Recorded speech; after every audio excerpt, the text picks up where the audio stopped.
Во студиото на Здраво Македонија подива часот се дружиме со доктор Кадри Хаджихамза, психијатар, Лена Јанкуловска, дипломиран педагог и гешталт советник, и пејачот Давид Темелков. Останете со нас до 11 часот.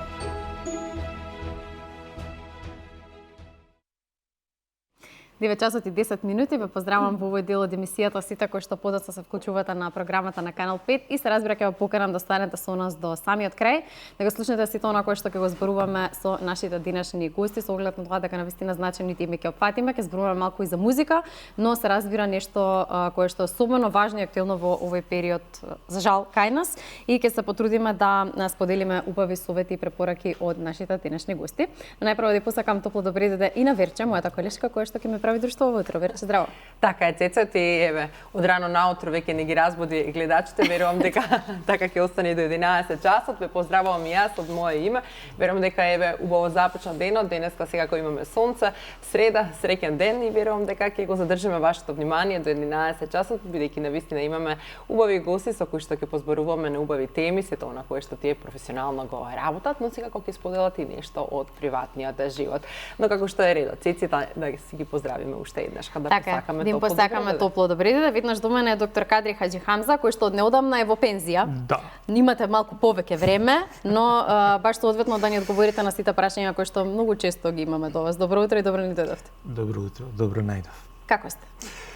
Добро. Утрински човек сте или не знам колку ме малтретираме денеска. Не, утрински, претежно.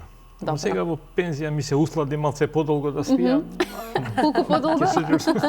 Прилично. Прилично долго, значи сега ви е многу рано. Мислам дека ќе се расониме. Така за емисијата. Да, поразлични сега животни некои навики. Да, многу благодарам на прифатена покана со оглед на тоа дека секогаш некако лесно се договараме кога сакаме да слушнеме совети од доктор, од психијатар поконкретно, кој што може да ја разбере нашата психа или психата на сите околу нас, па да почнеме и ние нели малку посоодветно да реагираме. Веднаш до вас ние Лена Јанкуловска, која што е дипломиран педагог и гешталт советник. Добро утро и добро ни дојдовте. Добро утро, добро ве најдов и благодарам за поканата. Сте ни во Здраво Македонија. Прв пат, да. Не и последен. Мислам дека допрва ќе се дружиме и допрва ќе слушаме за вашиот центар за едукативен, психолошко-педагошки и социјален развој, Холизам. Така. Малку повеќе ќе зборуваме за него, за вашата работа, вашата дејност и се разбира да ги едуцираме малку повеќе нашите гледачи. Секако. Да, веднаш до вас ние Давид Темелков, мислам дека добро познат на македонската јавност. Добро утро и добро ни дојде. Добро утро и добро ве најдов. Ви благодарам што ме поканивте во едно вакво друштво. Да, поводот за кој што си ни овде, мислам дека гледачите веќе знаат со оглед на тоа дека си доста гласен на оваа тема, тоа е твојот концерт кој што ќе се случува прв солистички концерт во Македонија, кој што го носи името Мојата Македонија и ќе се случи на 19 март во Мената. Токму така. Не знам што би кажал, освен да ги поканам сите оние кои што се уште не купиле билет, затоа што немаме втора шанса за прв концерт. Очекуваме само еден концерт за сега, така, нема се уште најави за втор. Иако со Пера Нокаут пред 2-3 години кога разговаравме за 2 концерти, јас му посакав трети, тој кажа, ама нема шанси, последна недела објави трети, така што нема најден да завршиш и ти сигурно. Да, но секако имаме убав повод поради кој што си ни тука постојано твориш и создаваш и сакаме да го промовираме сето тоа кое што ти го работиш. И ви благодарам на поддршката, навистина од самиот почеток. Сте ми голема поддршка. Се разбира. Вирче, јас предлагам да започнеме со малку посериозните теми, така ќе се изразам, со оглед на тоа дека во овој период од навистина ни е актуелно семејното насилство, кое што за жал се случува веројатно секојдневно и многу често и не така гласно можеби се зборува за него, иако мојот личен впечаток беше дека навистина доста зборуваме за него и сме свесни, знаеме како да го препознаеме, но очигледно по последната ситуација тоа баш и не е така. Дали на жалост само зборуваме? Дали нешто превземаме прашањето веќе да зборуваме? Океј, може да се рече дека доста се зборува, може да се рече дека до одреден степен и се препознава, но колку се постапува по тоа е веќе друго прашање. Да, со вас малку повеќе ќе зборуваме за тоа како да се препознае, како живее насилникот, во какви околности расте, како се станува насилник и како жртвата може да го препознае, тој дали може да се препознае воопшто, но најпрво сакам да споделаме на информација која што успеав да ја најдам, били во 2025 година биле пријавени над 4700 жртви на семејно насилство, а најголем дел од нив се жени. Во првите месеци од годината се евидентирани стотици жртви, меѓу кои деца, додека анализите покажуваат дека во периодот од 2020 до 2023 имало повеќе од 6000 нови жртви. На жалост, така е. Жените се почесто како мета, да речам, на насилниците. Таква е и нашата, да речам, патриархална структура на нашето општество, каде што мажот одлучува за се, нели? Да. Ке ви изгледа смешно, но јас знам за случаи кои што се обратни, каде што жената го воопшто не е смешно, малтретира. апсолутно, да. Може би на гледачите ќе им изгледа чудно, дека жената Може го би не е толку малтретира секојдневно, мажот, да. не е толку секојдневно, меѓутоа во нашата патриархална структура на општеството, мажот е тој што се прашува, мажот е тој што диктира, мажот е тој што командува, па мажот е тој што и понекогаш ќе удри, ќе викне, ќе ова. Времињата се менуваат, но на жалост ми се чини не толку брзо колку што би требало да се сменат во позитивна смисла. За таа родова еднаквост за која збориме, за таа угушување на тоа насилство, препознавање како што убаво го нарековте. Меѓутоа сето тоа одим полека. Па сега кога ќе размислиме колку толку сме живееле во такво патриархално и можеби се уште делумно живееме во такво патриархално општество и не е толку чудно што не доаѓа до израз улогата на да речем мајката, жената во сите тие секојдневни активности. Она што го споменав и претходно, има ли начин како да се препознаат симптомите условно на еден насилник? Може ли жртвата уште додека е во врска, да кажем, да го забележи или тоа што би следувало кога ќе стапи во брак? Да, може, меѓутоа има еден аспект што послабо се дискутира помеѓу непрофесионалците, да речем, кога професионалци се психијатри. Има нешто што се вика виктимолошки аспект, односно аспектот на жртвата. Како постапува жртвата во случај да го препознае тоа? Значи, што ќе се случи? Ќе се случи насилство, да речеме, често се случува пијан мажот, ќе дојде, ќе ја измалтретира, ќе ја натепа жената и таа, од утре више ние не сме заедно, вели жената, меѓутоа, малце штом ќе се отрезни, отрезни буквално од алкохолот или преносно од бесот, ќе почне да зборува мажот, не, ти си ми се во животот, ќе останеш, сгрешив, извини, ова, она. Манипулации. Да. Меѓутоа, тоа го прифаќа жртвата. И тоа така, ајде да речеме еднаш, два пати, три пати, тоа со години може да трае. На жалост, на крај, кога ќе се случи нешто лошо, трагично, ќе се прашаме, па зашто до сега трпела таа жена? А има што ги трпат, зашто не превзела нешто? И тука доаѓа до израз тој виктимолошки аспект, каде што самата жртва го толерира насилникот. Наоѓа оправдување за насилникот. Да. И доаѓаме до една многу незгодна ситуација, каде што не можеш да се мешаш во семејството. Имав лично искуство, каде што се слуша преку зид, дека мажот ја тепа, жена тепа, викање, урлање.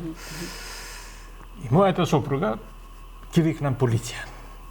По некоја случајност, тука се најде и мојот зет, полицаец.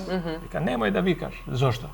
Вика, што ако полицијата дојде и таа изјави дека не сум ве викнала јас, бе, нема ништо меѓу нас, ова, вика, нема врска што збори комшиката. Вика, тогаш ти ќе останеш крива. Да. Така да, тоа ми е зборот, да не многу узурпирам времето на колегите. Имаме доволно време, не грижите се. Ќе продолжиме и од страна, да речеме, кога би се сакало да се помогне на некој начин, условно кажано, ќе испаднете и принудени. А не можеш да помогнеш. Не можеш да помогнеш. Како што вика народот, нешто можеш некому да му земеш со сила, а да му дадеш. Веројатно не се потребни. И тоа што другите дека она кое што самиот ќе си го направиш, никој не може да ти го направи. Апсолутно да. Поголеми системски решенија претпоставам дека би биле решение во овој случај, но би сакала да продолжиме со Лена која што работи со деца и колку вие успевате да препознаете дека некое дете е жртва на семено насилство и како вие реагирате во тие ситуации? Во Центарот за едукативен, психолошко-педагошки и социјален развој на деца, млади и возрастни, ние не работиме со сите возрасти, не само со деца. Мојата улога како педагог, навистина, децата ги препознавам и работам со нив на... Работата со деца е многу важна.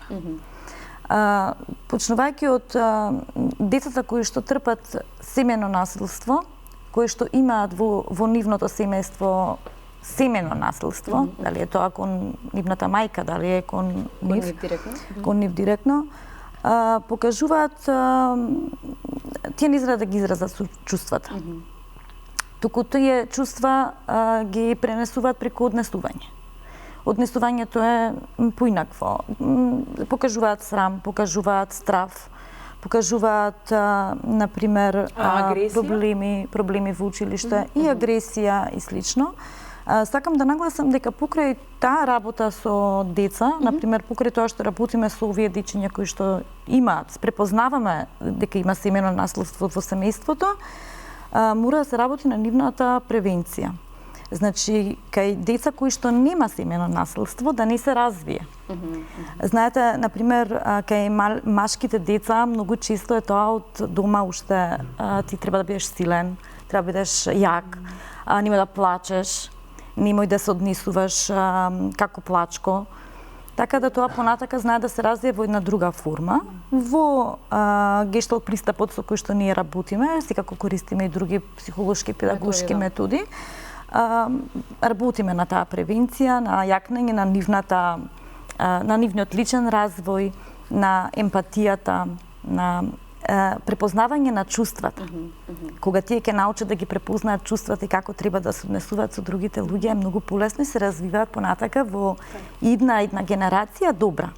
И дека не е срамота да се изразуваат чувствата. Не е срамота. Мислам дека како општество уште го имаме тој некој стереотип кој што вие го наведовте, дека машките не треба да плачат, дека постојано треба да покажуваат некоја чина што сите чувства се и за едниот и за другиот пол. И не е срамно искажувањето на чувства и доколку и машкото заплаче, да речеме, на нешто што е, нели, предизвикува емоции, не е дека е помалку машко или повеќе Давид, нели? Како лаик. Така.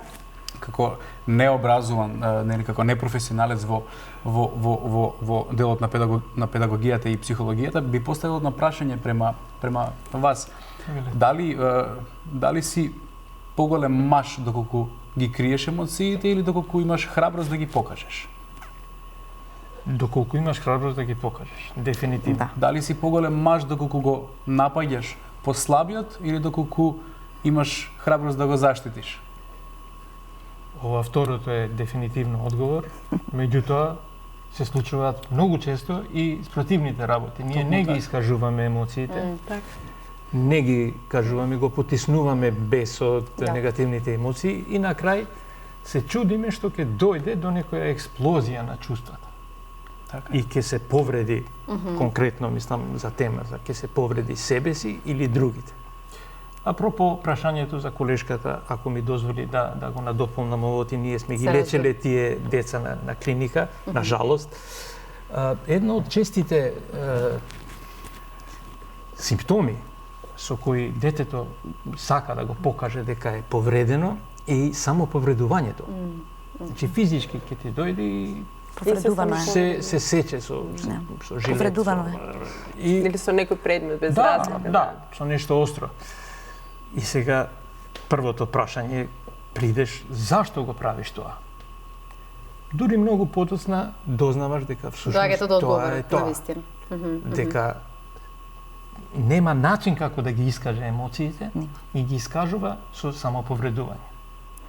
Значи искажувањето на револтот, емоциите, односно, го искажува со самоповредување. Мислам дека секој од нас е сведок на проблематични деца, ќе ги наречам. Меѓутоа, колку на вистина општеството и ние, нели, генерално сите знаеме да одговориме соодветно и да препознаеме дека станува збор за дисфункционално семејство, дека нешто се случува таму внатре и дека центрите веројатно за социјална работа имаат полни раце работа, но нешто подоцна ќе споменеме за ова. Дека сакам Давид да го прашам, ние постојано зборуваме за тоа дека, нели, создаваш, промовираме твоја музика, сега ќе зборуваме за концертот, но на крајот од денот ти си јавна личност и апсолутно треба да се слушне твојот глас и став на тема семено насилство.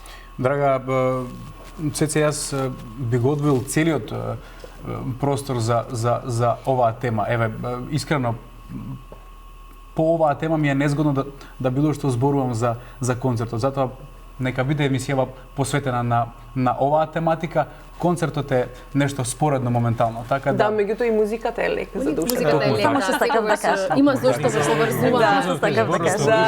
Сакам да речем дека е тоа многу силен вентил со кој се трудиме, како што рековме, тие емоции да ги ослободиме. А неослободената емоција е зародиш на нешто друго утре. Но низ музиката и мислам дека во праксата во вашата работа исто се пронаѓа музиката каде што навистина низ музиката може да се таа атмосфера електризирана да се опушти. Различни техники на справување. Има и музикотерапија. Така. Како такво. Како е, Давид, на 19 март, оние кои што ќе бидат дел од концертот, за жал, верувам дека ќе има и многу кои што нема да можат, бидејќи салата е таа и бројот е тој, така. Како ете течат подготовките, каков е репертоарот, верувам дека ќе одвоиш баш некој убав репертоар кој што ете, навистина сите кои што ќе бидат во салата ќе уживаат. Па верувам дека многу емоции ќе се ослободат таа вечер и ќе се случи една емотивна ерупција во самата сала. Готови сме, пробите со бендот се завршени, навистина ми е многу поинакво чувството кога се оно што сме го сработили во студио ќе го слушнам на радио или во етерот, или кога ќе се доживее во живо. Сметам дека концертите во живо се најдобра музикотерапија, така да се радувам, едва и чекам. Репертоарот ќе биде навистина шаренолик и можам само да ве поканам, а вие ќе бидете дел, се надевам, од концертот. Не би сакал премногу да откривам. Да, добро, но како тешко ли е да се да, добро, секако дека треба да остане нели условно и она која да не се открива се до моментот на концертот, но тешко ли е да се направи еден солистички концерт, колку подготовки треба, колку е тука се вклучени луѓето од страна, која што нели ние нема да ги видиме на сцената, но бројот е навистина поголем од она кое што ќе го видиме на сцената. Па добро, луѓето, генерално да кажам, свеста кај луѓето околу музичарите не е, да кажам, потполно реална. Но многу често знам и јас да се сретам со некои разговори каде што многу луѓе ќе ми кажат: "Е, лесно ти е тебе, си пееш, си уживаш и така натака." Но вистинската реалност е навистина поинаква. Како и во секоја професија, и тука бара една дисциплина од рано наутро до доцна навечер. Едноставно, поготово кога се бави човек со музика, јас немам работно време. Јас вчера пред полноќ договаравме некои интервјуа за петок, сабота, недела и така натака. Едноставно не е лесно, но кога човек ќе зачекори на сцената, и го сака тоа што го работи, се исчезнува. Така со леснотија го прави. Така е. На крајот кога ќе ги зброиме работите, ние најмалку пееме, затоа што подготовките траат многу повеќе. Концертот трае 2-2,5 часа, но таа емоција која што ја добиваме од страна на публиката е необјаснива. Мислам дека така, но вие самите го но вие самите го предизвикате толку колку е всушност тешко или лесно да ви како уметник, буквално оние песни и зборови, тие емоции успевате да им ги дадете, нели? Да ги дадете на публиката, затоа што тоа е на некој начин давање и земање. Доколку вие успеете да им го дадете, тие ќе ви го возвратат истото тоа на вас. Токму така.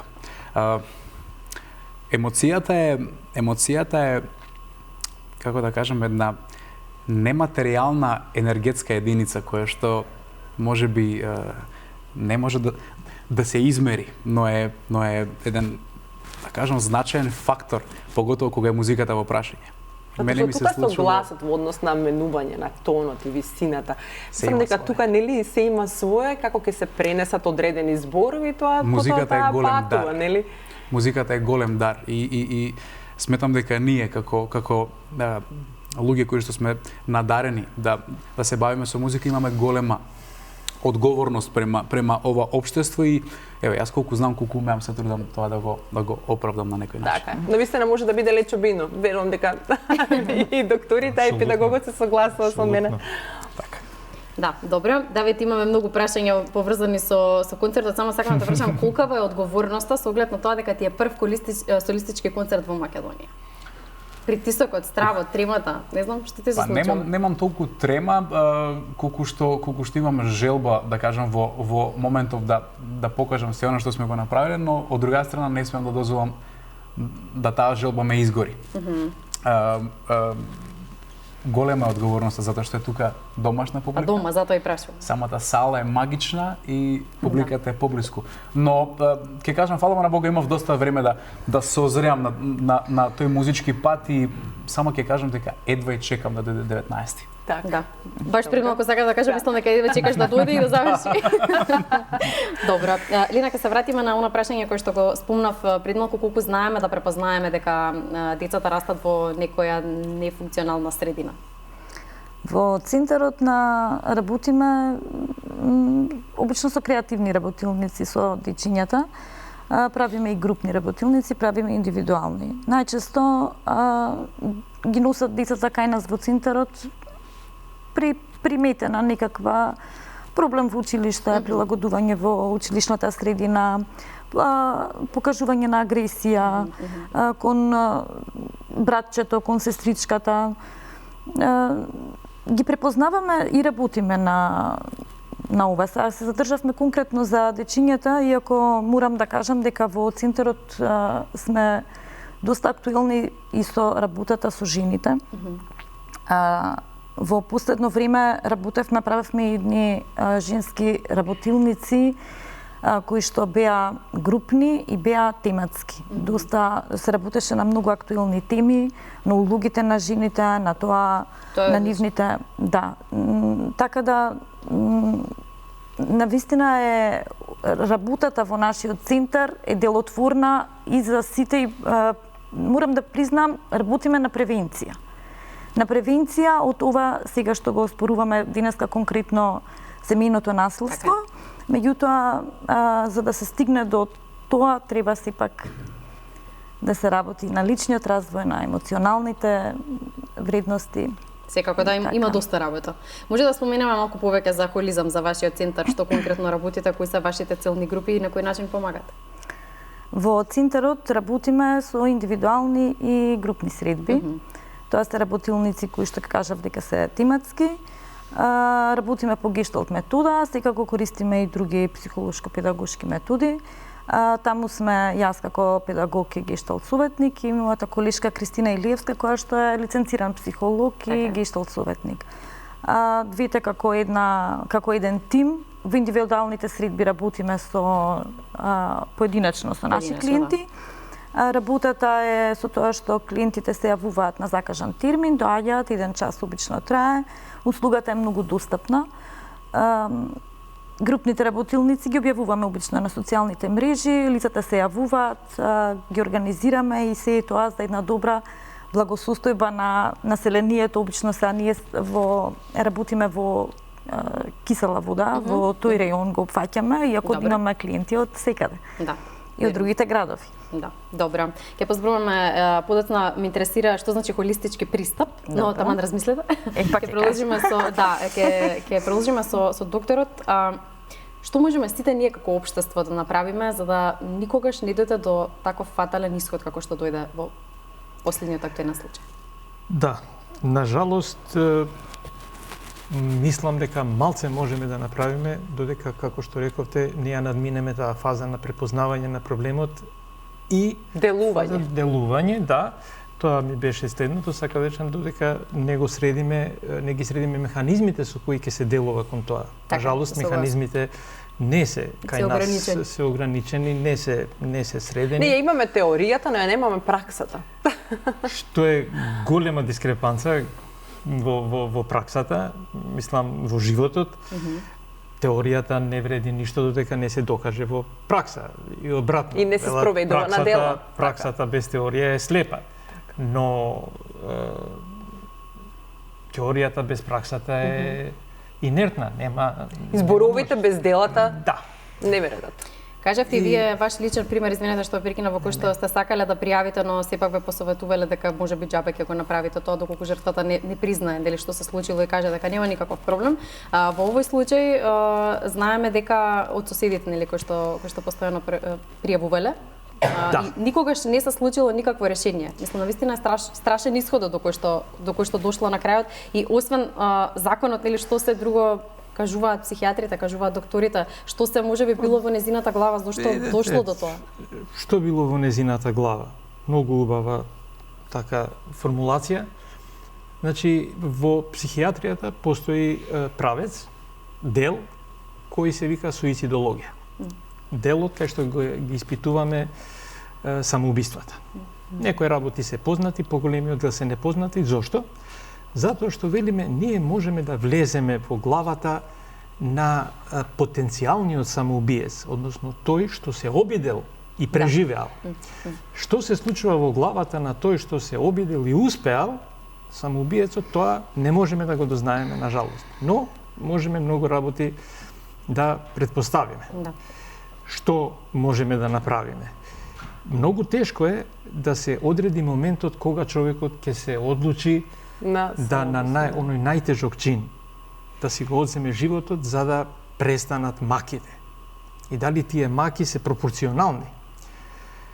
Еве, малце дивергенција од ова што го зборуваме, значи препознаваме еден вид на самоубиство кој го велиме сумарно самоубиство.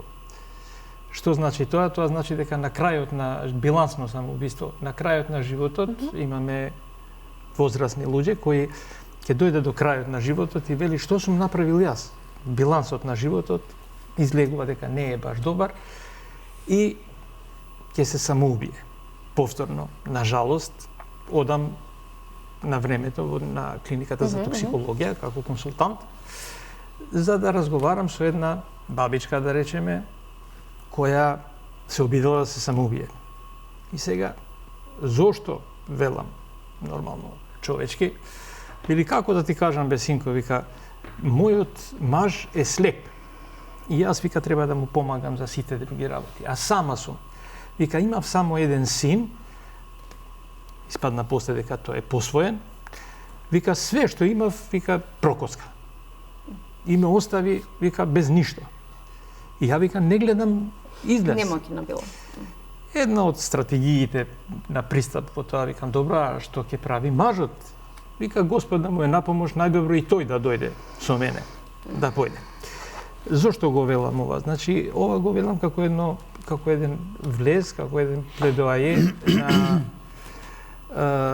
категоријата која ја препознаваме во психијатријата како убиство и самоубиство. Да. На жалост, ми се чини дека во случајот, во последниот случај за кој разговараме, се работи за убиство на детето и самоубиство на мајката.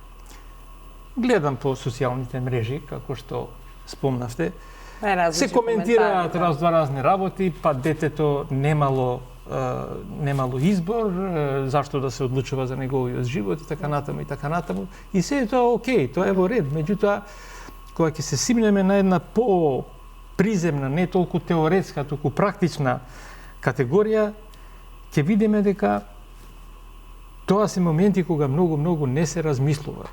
Тогаш блокирано е рационалното размислување и ќе се случи... Кои се тригерите за блокада во тоа? Не знаеме. Да, од она што го знаеме дека во овој случај претходила нерационално делуваш и да се нели да.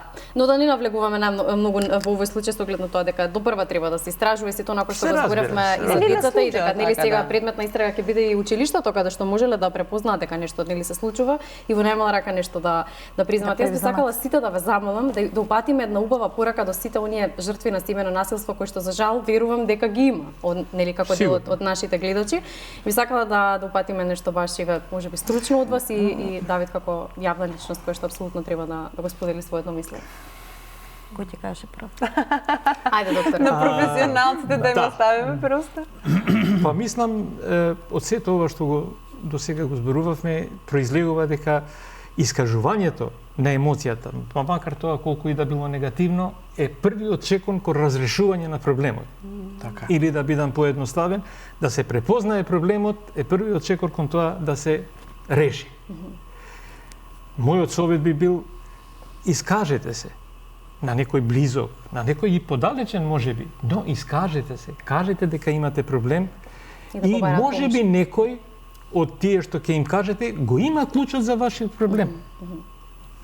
Ако го држите во себе, во темница, ние велиме лошите чувства се како ние, како ги викаат тие брзи фотографии што излегува едно време, полароид, мислам. Да, полароид, така, да. Полароид фотографиите вика, ако ги држиш во темница, тие секогаш задржуваат остра слика.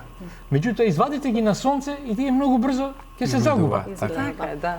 Така да нашиот проблем, ако го третираме како полароид и го изнесеме на сонце, на почеток ќе не болат очите кога ќе погледнеме со време, Ќе се расчисти. ќе се изгуби бојата и ќе можеме. Ви благодарам. Да, Лена? Мене ми е многу жал што имам чувство дека во последно време и ова сега што се случи и покажува дека јас не сакам жените да бидат обезхрабрени, да бидат незаштитени. Мора да има институционална поврзаност. Нашата како психолози, како педагози, стручни работници, да бидеме подостапни за сите, да можат секој да може да дојде да си побара помош или поддршка. Кога работиме на личниот развој, многу од жените, например, кои што ќе дојдат кај нас, се приметува кај нив дека ја зацкриваат на почетокот оваа проблематика. Од срам е страв? Некогаш од срам, некогаш од страв, некогаш немаат поддршка, не чувствуваат безбедност, не се чувствуваат дека можат да се обратат на институциите, дека ќе ја добијат вистинската поддршка. Тоа лично многу ме загрижува. Жените, например, имаат прво срам од себе, зошто сега јас ова не можам да го решам. Зошто се доведов во ваква ситуација, ова го гледавме на филмовите и ве сега мене ми се случува и слично, меѓутоа ние ги охрабруваме да истражат, да видат што се случува со нив, што се случува. Што се само увиднуваат. Некои да, некои не. Меѓутоа има тука и проблем се срамати од семејството. Што ќе кажат, дали ќе бидат поддржани од поблиското семејство, зборувам. Дали можат да се вратат дома, како што зборувавме претходно со професорот Кадрiju, дали може да се вратат дома, каде ќе се засолнат и слично. Така да мора да има институционална поддршка на жртвите од семено насилство, им препорачувам да препознаат и да се охрабрат, да се јават, а ние сите да успееме да најдеме еден систем заеднички каде што ќе бидеме поврзани психолози, педагози, психијатри, МВР, социјалната служба, сите заедно, тогаш кога ќе функционираме, например, ако приметиме нешто и ако имаме соработка, верувајте, ние, например, како во нашата работа сме се соочиле со ситуација кога гледаме дека знаеме и да препознаеме и до тука е нашата работа и дека од тука натака треба да ги препратиме во Центар за социјална работа. И тој ланец треба да функционира. Треба да функционира. Мислам без дилеми. Ви благодарам. Давид. Сметам дека некако општество многу често знаеме повеќе да водиме грижа за нашето физичко здравје отколку за нашето ментално здравје. Се уште во ово општество има една табу тема, тоа е психотерапија, разговор со стручно лице и така натака. Јас би ги охрабрил сите оние кои што имаат било каков проблем да се обратат према стручна личност. Не е греф, затоа што кога човек има вишок на килограми се обраќа према некој фитнес тренер и некој што е стручен во тој сектор. Сметам дека секому од нас му е потребна ментална хигиена. И мислам дека ние немаме навика да се грижиме за нашата ментална хигиена. За менталното здравје. Така е. Така да преку таа ментална хигиена ние ќе научиме да комуницираме. Мислам дека ние како општество многу малку знаеме како да комуницираме, како да се изразиме, како да ги искажеме емоциите, како да воспоставиме реален контакт и баланс. Така да прво и со самите себе, потоа ќе дојде тоа и со Токму така. Така да сметам дека треба да поработиме на нашето ментално здравје или Апсолутно. ментална хигиена. Да. Сакам да те прашам дали никогаш си имал ситуација во животот во која што ти била неопходна психолошка поддршка или си бил доволно отворен можеби со твоите родители и твоите блиски за да го решиш Јас проблемот?